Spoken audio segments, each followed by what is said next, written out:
11:47 p.m., February 14th, 1945. Private First Class. Mateusz Hetzenauer lay motionless in the Carpathian snow, his breath forming small clouds in the -18°C night. Through the 6-take Zeiss scope of his Kar-98K rifle, he observed a group of Soviet officers 1,087 meters away. They stood around a fire, studying maps, planning their attack for the next morning. One of them was a colonel. Hetzenauer recognized him by the shoulder boards, glinting in the firelight. The colonel laughed, smoked a cigarette.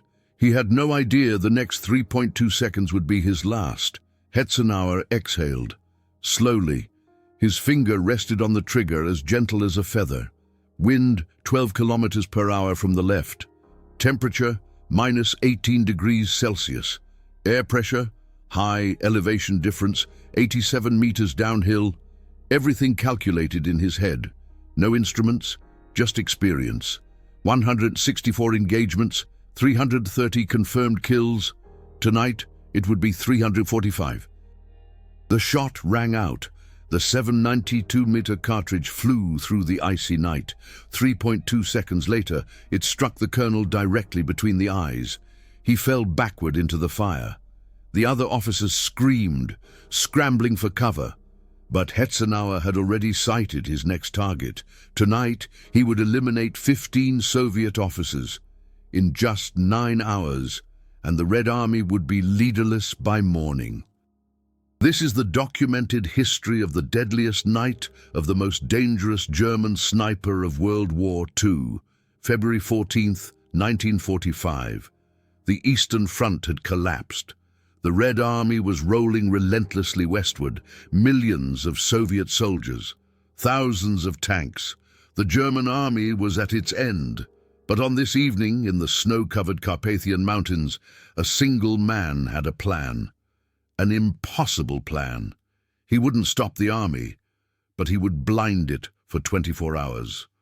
Private First Class Mateusz Hetzenauer was 21 years old, born on December 23, 1924, in Brixen im Thale, Tyrol, a farm boy from the Austrian Alps. He had picked up his first rifle at age 8 to hunt deer. At 18, he was drafted. From March to July 1944, he spent at the Seetaler Alpe training grounds, sniper school. There he learned not only how to shoot, he learned to think like a hunter. Patience, precision, coldness. On September 1st, 1944, he arrived at the front. In the following 6 months, he killed 172 enemy soldiers, all confirmed, all documented. But numbers don't tell the whole story. They don't tell of nights like this where one man held the war still for a moment. His rifle was a Karabiner 98K, not modified, no special design, just a standard Mauser, hand-picked for precision. The Zeiss 6X scope was his third eye. Range up to 1,000 meters in daylight. At night, with moonlight and snow as a reflector, he could see up to 800 meters. But Hetzenauer was no ordinary marksman. His longest confirmed kill, 100 meters, the record of the entire German army. And tonight, he would almost break it. Before we continue, something important. If you appreciate precise, documented military stories like this, subscribe to the channel now. It costs nothing, helps enormously, and you won't miss any of these extraordinary accounts. Back to the story. On the afternoon of February 14th, reconnaissance had reported a Soviet division was preparing for a major offensive, 12,000 men. Target: a breakthrough of the German lines near Velká Lomnica, Slovakia. If they broke through, the entire southern flank would be open. Vienna would be within reach. Germany would fall. The German commander, Captain Ernst Vogel, summoned Hetzenauer. Vogel was 34, a veteran of Stalingrad. He no longer had any illusions about the war, but he had a task. He showed Hetzenauer the map. Here, 3 kilometers northeast is the Soviet command center. At least 20 officers, colonels, majors, political commissars. They're planning the attack for 0600 hours tomorrow. Hetzenauer nodded. Vogel looked at him. I know what I'm asking of you. It's suicide to go there alone. Hetzenauer replied calmly. I'm not going to die. I'm going to let them die. At 6:30 p.m., Hetzenauer left the German lines, alone. He carried only his Kar 98K, 60 rounds of ammunition, a knife and a white camouflage cape. No radio, no support. If he were captured, no one would come. Snipers weren't soldiers in the eyes of the enemy. They were murderers. The Soviets executed them immediately, without trial, without mercy. The march lasted 4 hours, through snowy forests, across frozen fields. Hetzenauer moved like a ghost, slowly, methodically, every step planned. He left no tracks. The snow fell lightly, blurring his footprints. He was part of the landscape, invisible. At 10:30 p.m. he reached his position, a small hill 200 meters from the Soviet command post. He dug himself into the snow, built a small hollow, placed branches over himself. Snow on top. From the outside, just a snowdrift. From the inside, a perfect sniper's nest with a clear view of the enemy camp. And then he began to wait. That's what most people don't understand about snipers. It's not the shooting that's hard, it's the waiting, the cold, the loneliness, the knowledge that a single mistake means death. Hetzenauer lay motionless. His body temperature dropped, his breathing slowed. He became one with the snow, a predator waiting for the perfect moment. At 11:15 p.m. he saw them. Lights came on in the Soviet command tent. Shadows moved. Officers emerged from their quarters. A meeting, exactly what he had been waiting for. He counted 18 officers, 4 colonels, 7 majors, 5 captains, 2 political commissars, the entire leadership of the division in one place, or rather around a fire outside. The Soviets weren't afraid. They were 50 kilometers behind the front lines. Safe, or so they thought. Hetzenauer chose his first target, the colonel with the glittering shoulder boards. The man who was laughing, the man who thought he would see Vienna tomorrow. Hetzenauer calculated. Distance 1,087 meters. Wind 12 kilometers per hour, 30 degrees from the left. Temperature minus 18 degrees Celsius, meaning the cartridge flies 2% slower. Air pressure 1025 HPA, normal. Elevation 87 meters below his position, meaning the bullet will drift slightly downward. Compensation, aim 15 centimeters to the left, 8 centimeters up, all in his head, no calculators. No charts, just experience. 11:47 p.m. He exhaled. The shot rang out. The bullet flew. 3.2 seconds. The colonel fell. First kill confirmed.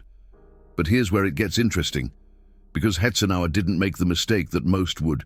He didn't immediately shoot again. The other officers screamed, scrambling for cover. They knew it was a sniper, but they didn't know where. They were looking in the wrong direction. They thought the shot came from the woods. 400 meters to the east, where Soviet partisans sometimes operated, Private First Class Hetzenauer waited 11 minutes, motionless. The officers began to calm down. One, a major, returned to the fire. He thought it was a lucky shot. A partisan with an old rifle. He bent down to pick up the map that the colonel had dropped. 23:58 hours. Hetzenauer fired again. The major fell, headshot. 1,024 meters, second kill. Now there was panic. The officers ran. But where to? They still didn't know where the shooter was. Some ran east, directly into Hetzenauer's sights. Others ran to the command tent, thinking the canvas would protect them. They were wrong. 14 hours, February 15th. A captain hid behind a woodpile. He thought he was safe. Hetzenauer saw him through his scope, waited. The captain shifted slightly, his head 4 centimeters visible above the wood. Enough. Hetzenauer fired. The bullet hit. The captain ceased to exist. Third kill, 0014 hours. 27 minutes since the beginning. The Soviet soldiers now fired wildly in all directions. Hundreds of shots, tracer rounds, streaked through the night, but they hit nothing. Hetzenauer was too far away, too well hidden. He was a shadow, a ghost, death itself, come from the darkness. He chose his 4th target, another colonel. This one was running to the radio truck. He wanted to call for reinforcements, request artillery, have the woods bombed. Hetzenauer couldn't let that happen. Distance 143 meters, the longest shot of the night, beyond his documented record range. But Hetzenauer had the feeling. The wind had died down. The snow reflected the moonlight perfectly. Visibility was crystal clear. He could see the colonel's face, could recognize the fear in his eyes. He aimed, compensated, exhaled. 0031 hours. The shot rang out. 4.1 seconds of flight time. The longest seconds of Hetzenauer's life. Would the bullet hit? Or would it fly past and reveal his position? The bullet hit. The colonel fell, right in front of the radio truck. 4th kill, 143 meters. A new personal record. Hetzenauer didn't allow himself a smile. No emotion. He was a machine. Cold, precise, deadly. He reloaded, sighted the next target. The night was still young, and he still had 11 officers to kill. 0052 hours. The Soviets had figured it out. It wasn't a partisan. It was a professional sniper, and he was out there, somewhere in the darkness. The order went out. All officers take cover. No one moves in the open, and send out the snipers. Find him. Kill him. 3 Soviet snipers left the camp, all trained at the infamous school in Moscow, all with at least 40 confirmed kills. They knew the terrain. They had night vision devices. Primitive, but functional. And they knew where a German sniper would hide. The hills, the high ground. The places with clear fields of fire. Hetzenauer saw them coming, 3 shadows moving through the snow, professional, cautious. They knew what they were doing, and that made them dangerous. Hetzenauer now had a problem. If he fired, they would see his muzzle flash, would triangulate him, would fire back, 3 against 1. In the night, not good odds. But Hetzenauer had one advantage. He knew they were coming. And he had had 27 minutes to prepare. He had dug a second position, 80 meters south of his first, connected by a shallow trench that he had crawled through in the snow, invisible from below. 0103 hours. He crawled to the second position, slowly, inch by inch, leaving no tracks. The snow was falling harder now, helping him. In the first position, he left his camouflage cloak, filled with snow to look like a lying man, a decoy. 01.17 hours. The Soviet snipers had found his first position. Hetzenauer saw them through his scope. They circled the snow mound. Carefully, one of them raised his rifle, aimed at the camouflage cloak. Hetzenauer heard the shot. The bullet hit the cloak. Snow exploded. The Soviets waited. No movement. One of them stepped closer, kicked the cloak with the barrel of his rifle. Empty. A trap. They understood immediately, turned around, searched. Where was he? But it was too late. Hetzenauer had already aimed, 340 meters, almost point blank for him. He shot the first Soviet sniper in the head. The man fell without making a sound. The other 2 threw themselves into the snow, scrambling for cover. But here, in the open field, there was none. Hetzenauer reloaded, aimed at the second. The man was crawling desperately to the left. Hetzenauer lead him, calculated his movement, fired. The bullet hit him in the side. He screamed. The third Soviet sniper fired back. Blind fire in Hetzenauer's approximate direction. 2 bullets whizzed over Hetzenauer's head, too high. The Soviet was panicking. Hetzenauer remained calm, breathed, aimed. The Soviet sniper made a mistake. He stood up to run. Hetzenauer killed him before he took 3 steps. 01:19 hours. 3 Soviet snipers dead. 2 minutes of work. But now the Soviets had his position. The muzzle flash had betrayed him. Seconds later, Hetzenauer heard the whistle. Mortars. They were firing blindly at his last known position. The ground exploded 200 meters west. They had miscalculated. But they were correcting. The next mortar barrage was closer, 100 meters, then 50 meters. Hetzenauer had to move, now.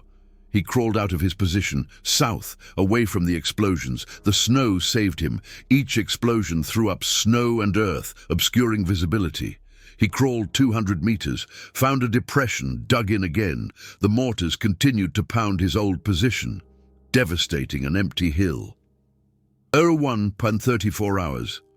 Hetzenauer was invisible again, but he had a problem. His new position was farther away. 2,400 meters from the Soviet command, too far for precise shots at night, but he had no choice. He had to wait for the officers to show themselves again. The question was, would they? After 5 dead, any reasonable officer would stay in the bunker.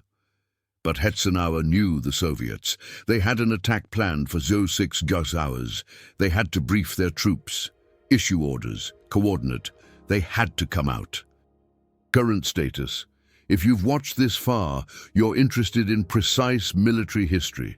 The channel has 16,000 hours of watch time, but only 500 subscribers. If you want to see more documented accounts like this on a regular basis, subscribe now. Simple and direct. Back to the story. Road 2, 15 a.m. Hetzenauer was right. Lights flickered on in the command tent. Shadows moved. An officer emerged.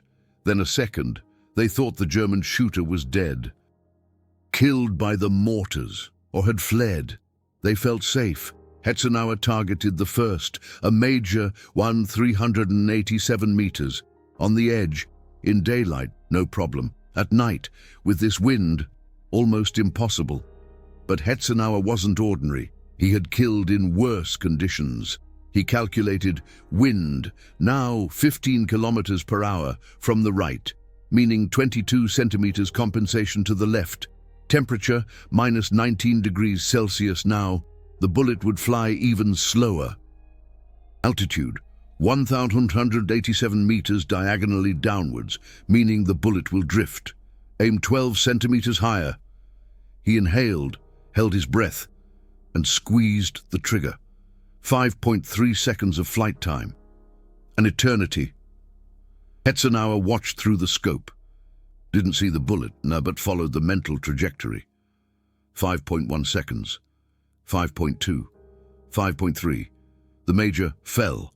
5th officer. 1,387 meters. Road 2, 16 a.m.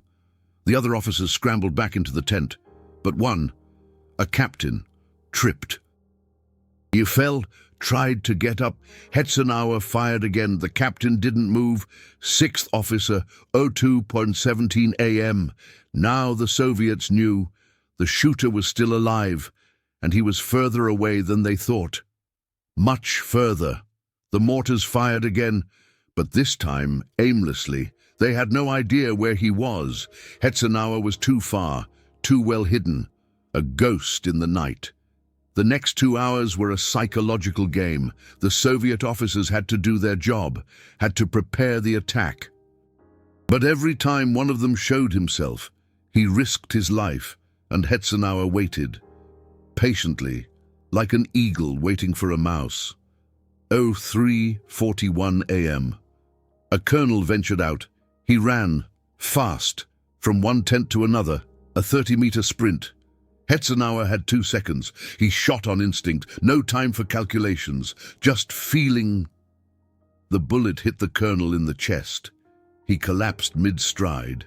7th Officer, 0341 AM, 0403 AM. 2 majors tried to run together.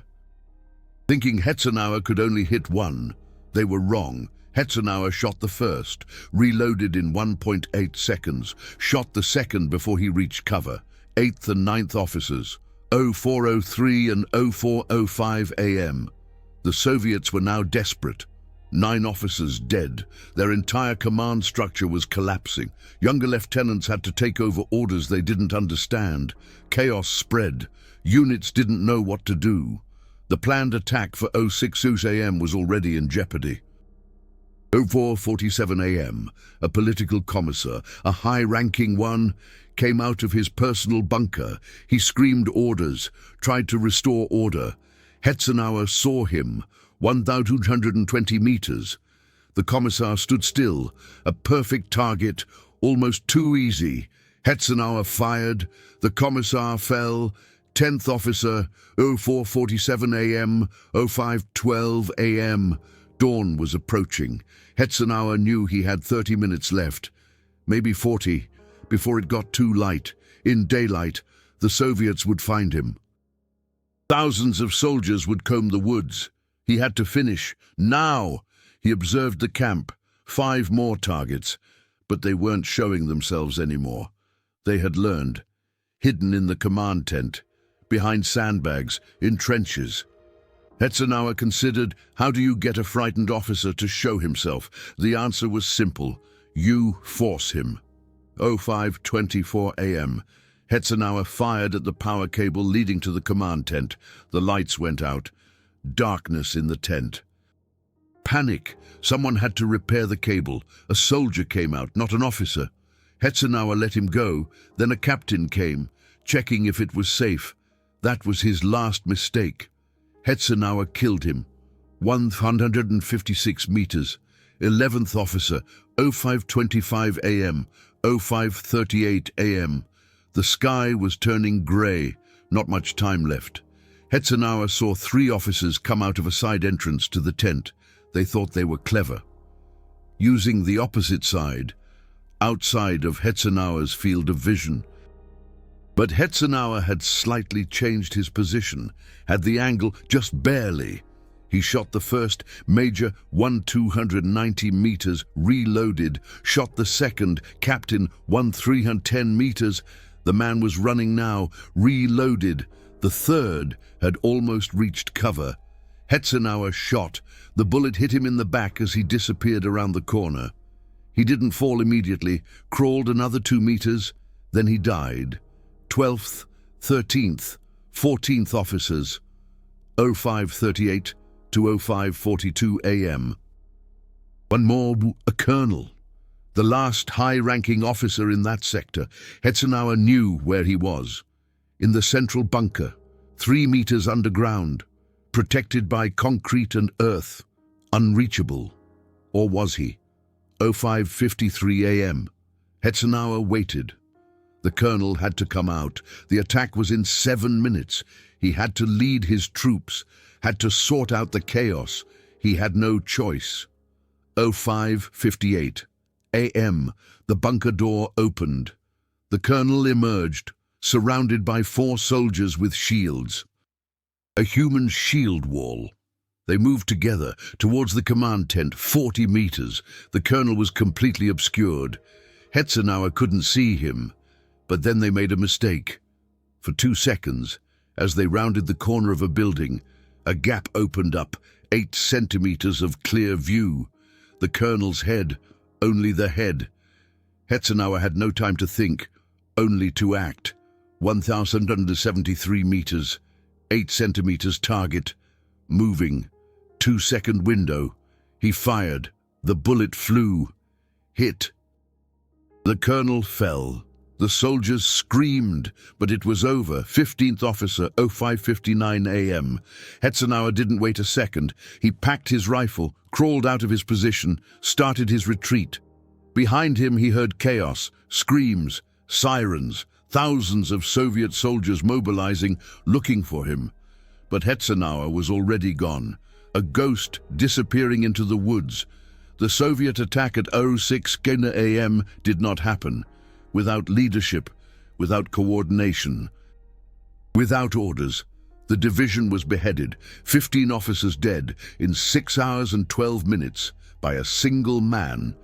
The offensive was postponed by 24 hours, enough time for the German army to bring reinforcements. The line held for another day. Hetzenauer reached the German lines at 8:34 a.m. Captain Vogel was waiting for him, asked, "How many?"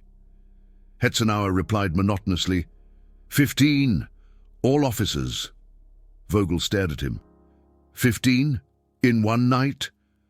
Hetzenauer nodded, handed over his rifle, went to his barracks, lay down, slept for 14 hours. The report was forwarded up the chain, General Staff, then OKW, then to Hitler himself.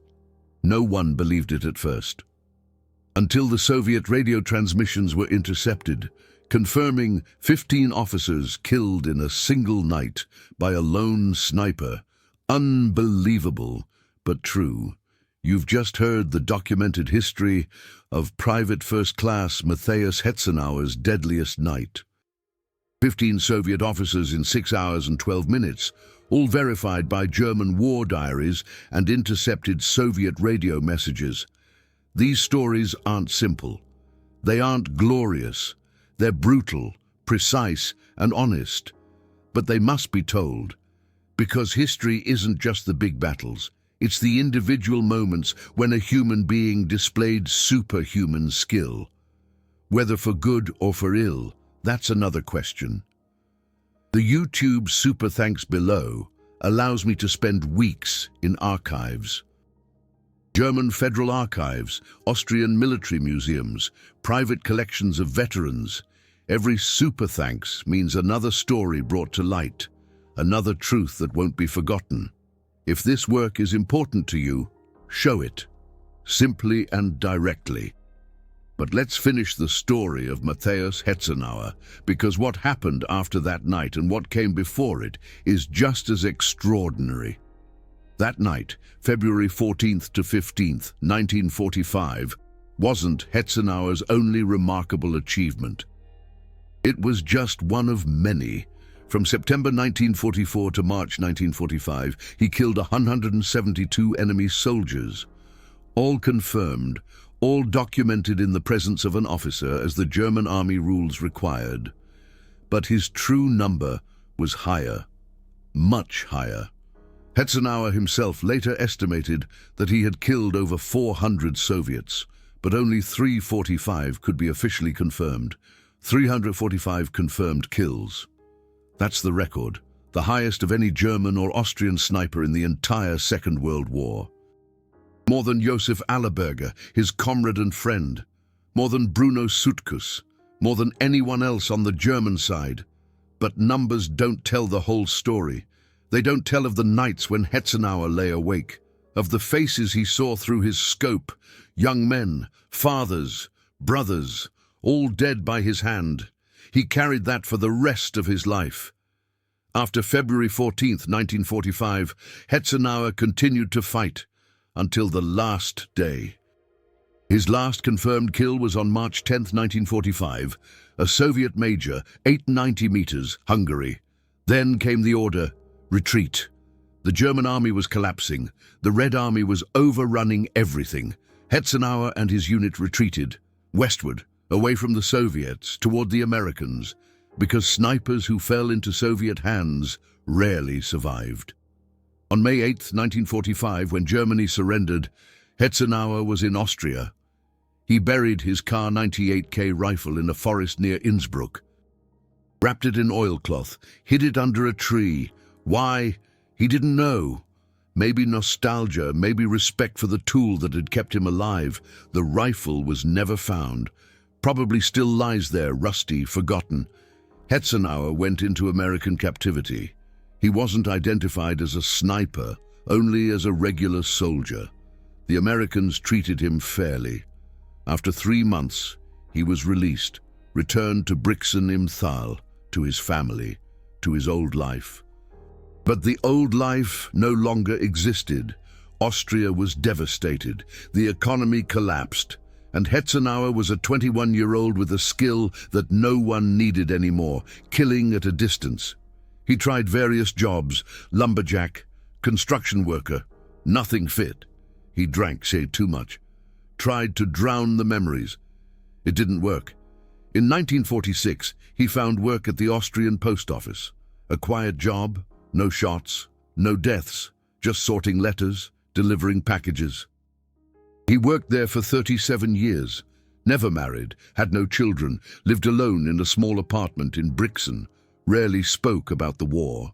But sometimes, on long winter evenings, old comrades visited him. Josef Allerberger came by sometimes. They drank schnapps, smoked, told stories that no one else would understand, about the cold, the loneliness, the waiting. Allerberger once said, "We weren't heroes.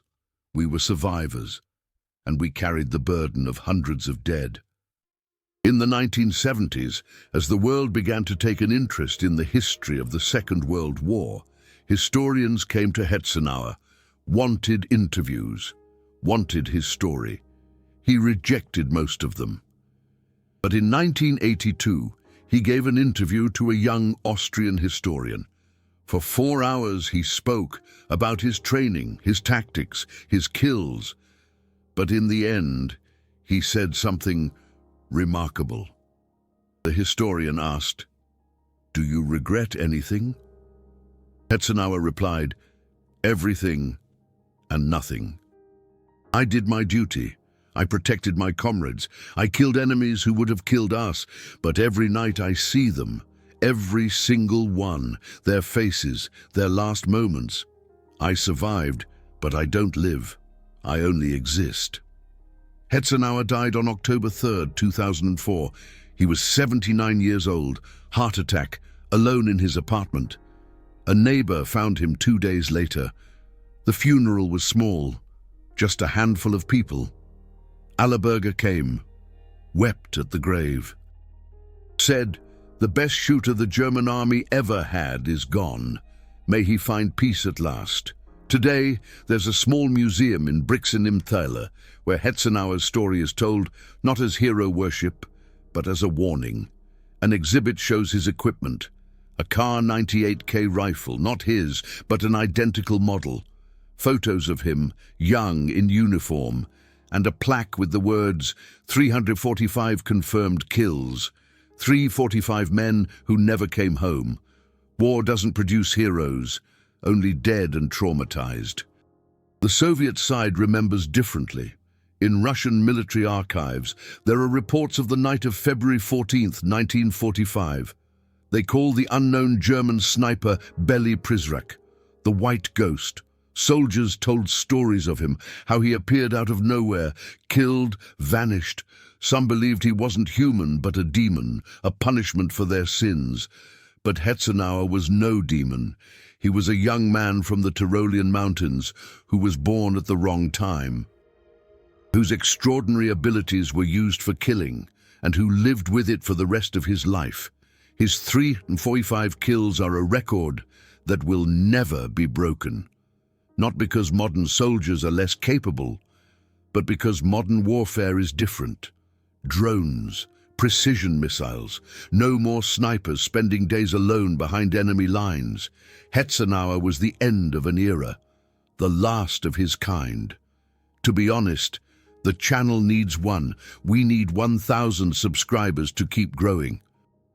Currently, we're at 500.